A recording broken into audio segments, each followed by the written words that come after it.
How to build a visual library was a question that I asked myself countless times when I was starting my 3D journey. I had no idea how to make details or, show function in my design, so I was just making abstract shapes.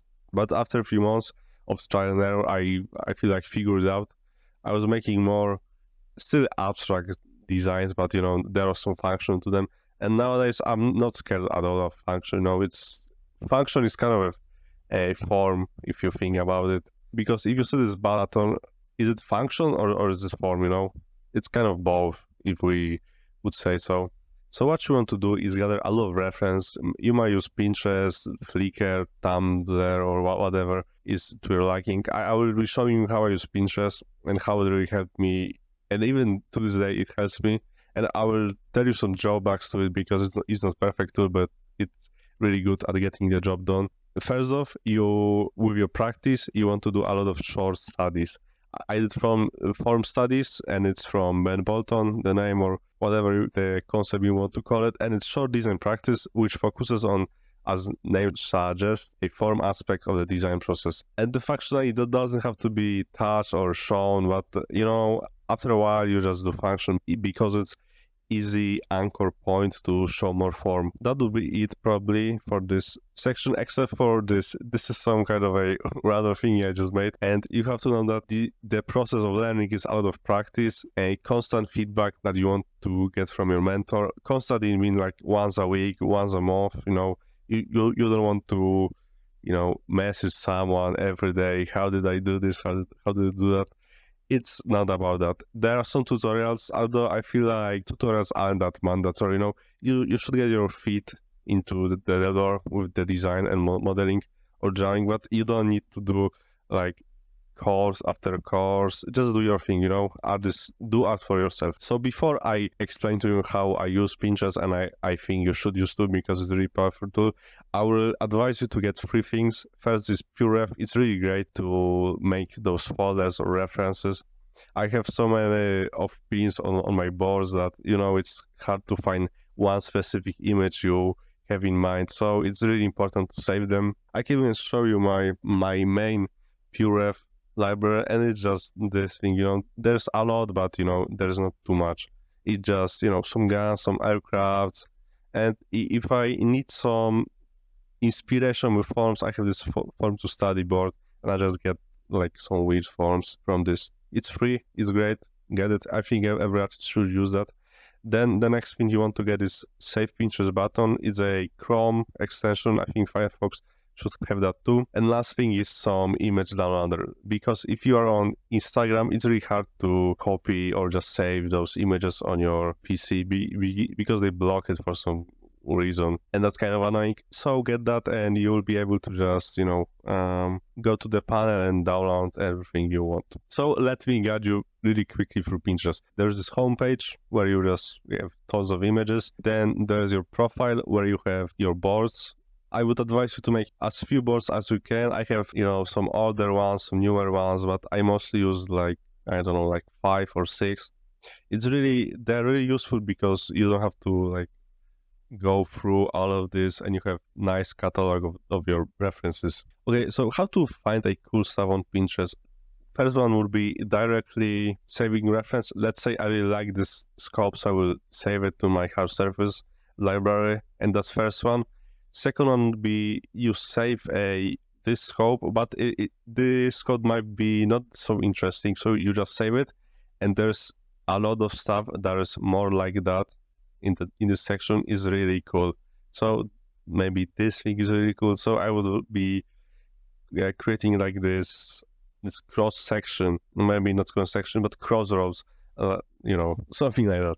Then the third one, which is really important, because if you want to get a lot of from Pinterest, you should use those links that they are included in here. So let's not use this scope because we use this for two other things. Let me scroll a little bit. And let's say I found this scope and I go to eBay. I would say eBay is kind of a bad site to go because it's not a specialized site about scopes. So let's not go there. Let me scroll a little bit more. Now, maybe this thing, this is my work. So you might go to those sites and find more references of this object, like I found now. Do I like anything? Okay, let's get this. Now you either want to open in new tab and check the resolution, or you can just save it into your board, like I will now. You know how to use Pinterest now, probably, or maybe not. That is besides the point. What we want to do is build visual library. So how do we do it? Well, you just look for something interesting in those pins. Let's say I will just scroll for a bit. One thing that might happen is you might just need to, reload, just go and refresh the page. That is like some slot machine, and I really don't advise to use Pinterest more than, 10 minutes a day, because it's really overstimulating thing. You really shouldn't be overstimulating your brain, because but so let's say I will use something interesting. Let me find. Of course, you might go through them and be, wow, this form is really cool. So what I would get from this thing is those rectangles. You would probably get those, and what I would do is probably save this into my board that is called Form to Studies, and I just study those things. I look at them, I just practice those forms a lot of times, and I would try to make those rectangles in 3D software. If I was doing it in 3D, I'd probably try to find as many ways as I can create this shape, with SubD, with booleans, with, I don't know, sculpting maybe. And I would try to do it like, I don't know, once or twice, and just make it so easy in my brain and in my visual library. Okay, now we have this one form.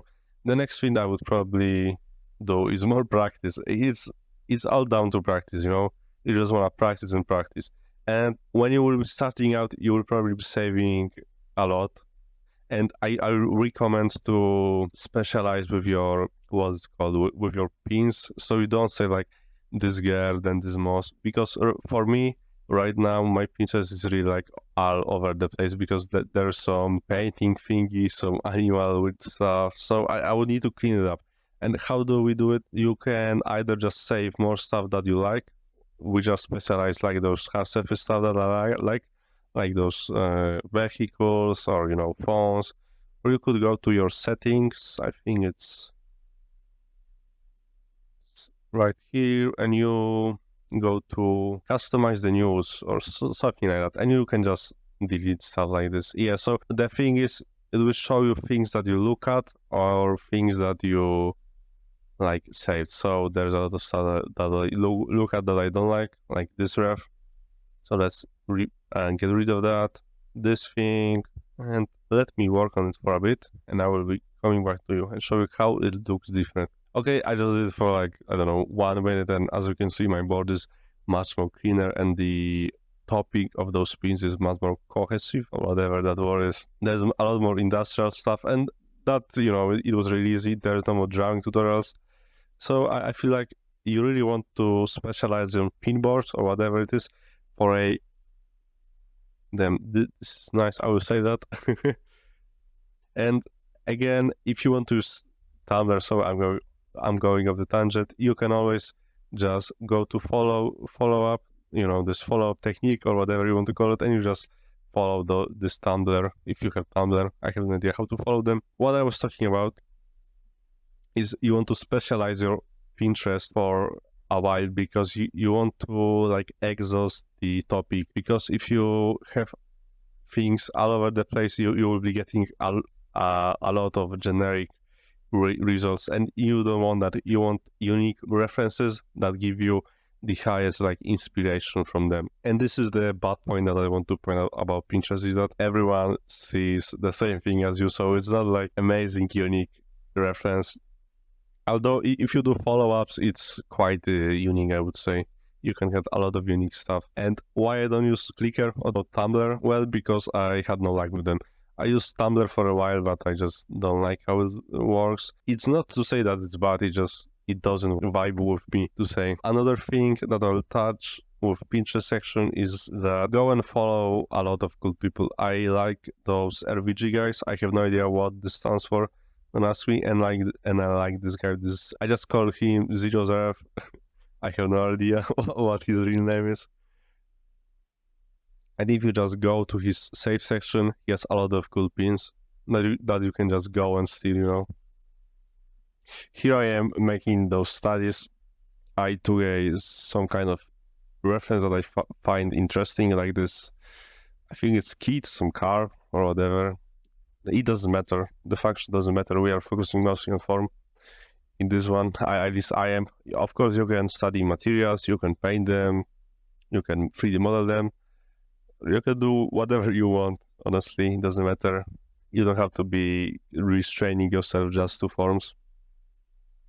And here I am making a study from reference, and afterwards I'm trying to break it up and make it more interesting. So I'm just studying not studying, I'm practicing my creative muscles or something that you could call that.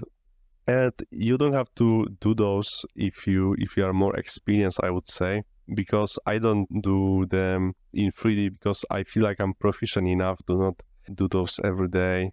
And if I have a problem, of course I would try to find a solution and create that shape from reference, but for the most part I don't have to do them in the 3D. But for 2D, I'm quite a baby when it comes to 2D, so I'm just making them. This is not the only way to practice them. I'll show you shortly how I do them in my just daily drawings. If you don't find those particularly interesting, you don't have to do them, but I would say if you are a complete beginner, those will be extremely helpful for you. And this is the last one that I didn't finish because I feel like I wasn't having it, or I remember I was talking with my friends and I just decalled, and so I just decided to call it quits. And I will tell you, you don't have to be extremely focused on them because I was, as I said, talking with my friends, and it took me about 20 minutes, so it's really quick. It's great for warm up, I would say. Now I want you to take a look at this left top corner one. This, no idea what this is, but the cylinder with this box that is an addition to it. Later I went and I started drawing for myself in this some random stuff that don't make sense. And I did this pseudo hand, I have no idea what this is, and I added this form that I previously studied. I also did it here. So you know, you don't have to do it like this, because in this one I knew that I want some kind of form breakage, but I have no idea what to add here. So I just went on Pinterest and found this, and I kind of did this thing, but it's slightly different, of course. Try stuff. If it doesn't see the review, just don't force it. Try different approach and do a lot of practice, I would say. And that will be it. Take care, guys.